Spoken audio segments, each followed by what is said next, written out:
Hey everyone, thought we'd do a quick video today showing you how to backwash your sand filter. Now, usually your pressure gauge is going to be a great sign. As the pressure gets higher, it means you're due for a clean.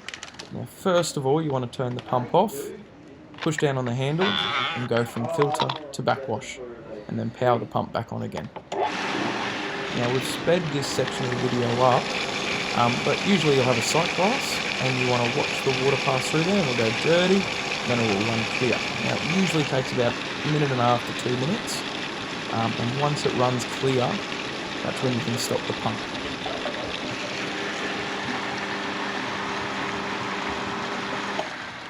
Once you've stopped the pump, you can push down on the handle, go from backwash to rinse, and power the pump back up again.